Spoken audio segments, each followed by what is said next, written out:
مولاي صل وسلم دائما. حسین ابن علی نے کربلا کے تپتے ہوئے ریگزار کے اندر وہ عظیمت کی داستان رقم کی اور پھر بوچھاڑ تیروں کی. ایک تنہا سید زادہ اور ہزاروں تیر چاروں سمت سے ان کے اوپر برسنے لگے. کسی نے نیزہ مارا, کسی نے تیر مارا. جب حضرت امام حسین گھوڑے کی زین سے نیچے اترے تو اس وقت آپ کے بدن پر 33 زخم تلواروں کے تھے. 34 نیزے کے انیاں آپ کے جسم کے اندر کھبی ہوئی تھی. اور محتاط روایات کے مطابق جب بعد میں آپ کا پیراہن اتارا گیا تو اس کے اندر 113 سوراخ تیروں کے نکلے اور وہ تیر جسم میں پیوست تھے. اور جب گھوڑے کی زین سے فرشے زمین پر گرے لگا جس طرح ریحل سے قرآن گر گیا ہو. حضرت امام حسین رضی اللہ تعالی عنہ جب گھوڑے کی زین سے فرشے زمین پر گرے تو وہ جو تیر جسم میں کھبے تھے وہ اور پیوست ہو گئے. خون مشکبو ریت کے ذروں پہ بہنے لگا. گویا اسلام کا دل دھرتی کے اوپر ہے. کائنات راشے میں آ گئی. کربلا کی دھرتی کا کلیجہ کانپ رہا ہے. حضرت ام سلمہ کو حضور نے کربلا کی مٹی دی. کہا جب یہ خون بن جائے تو سمجھ لینا کہ میرا حسین شہید کر دیا گیا ہے. وہ مدینے کے اندر خواب دیکھتی ہیں کہ آقا کریم علیہ السلام داڑھی مبارک کے اندر گرد مبارک پڑی ہوئی ہے اور بال الجھے ہوئے ہیں. گھبرا کے اٹھ کھڑی ہوئی کہ کیا ماجرا ہے, اور جلدی سے اس شیشی کو دیکھا تو وہ شیشی کا جو مٹی رکھی ہوئی تھی وہ خون بن گیا تھا. اور آپ نے کہا اہل مدینہ سن لو, حضرت امام شہید کر دیے گئے ہیں. ادھر امام حسین خون اور خاک کے اندر تڑپ رہے ہیں اور آپ کے جسم نازک پر برچھیوں, تیغوں اور تلواروں کے ساتھ جو ہے وہ لوگ وار کر رہے ہیں. سنان بن انس نخی آگے بڑھا لیکن سر کاٹنے کی ہمت نہ پڑی. اس نے نیزہ مارا اور آپ کے گلے کے قریب وہ نیزہ پار کر گیا اور خون کا فوارہ پھوٹا. زرع بن شریک نے آپ کی پیشانی پہ نیزہ مارا. آپ گھبرا کے گرے, اٹھے اور پھر گر گئے اور پھر آپ نے اپنی پیشانی سجدے میں رکھ دی. اپنا خون جو تھا وہ چہرے پہ مل لیا. حسین نے سرخ رنگ کے خون کا جو خضاب تھا وہ اپنے داڑھی پہ لگا لیا کہ کل میں اپنے نانا کو یہ رنگت بھی دکھاؤں گا. حرم کی وہ داستان جو منا سے شروع ہوئی تھی آج اس کی تکمیل ہو رہی ہے. وہ غریب اور سادہ اور رنگین داستان حضرت امام حسین رقم کر رہے ہیں. خون سے داڑھی رنگ گئی اور آپ کے ماتھے کے اوپر زرع بن شریک نے وہ جو نیزہ مارا تھا اس سے آپ سنبھل نہ سکے, اٹھ کے پھر نیچے گرے, پیشانی کو سجدے میں رکھا اور سجدے میں رکھ کے اللہ کی بارگاہ میں آخری لفظ جو میرے امام کی زبان سے نکلے دلوں کی تختیوں پہ نوٹ کر لو اور دیکھو.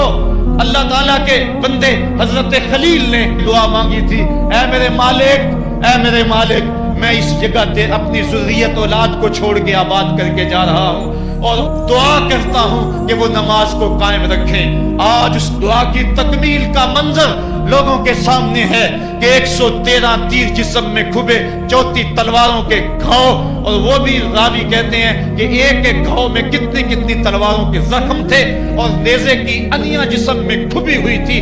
آپ کے کلیجے کے اندر نیزے کی انی کو توڑ دیا گیا تھا.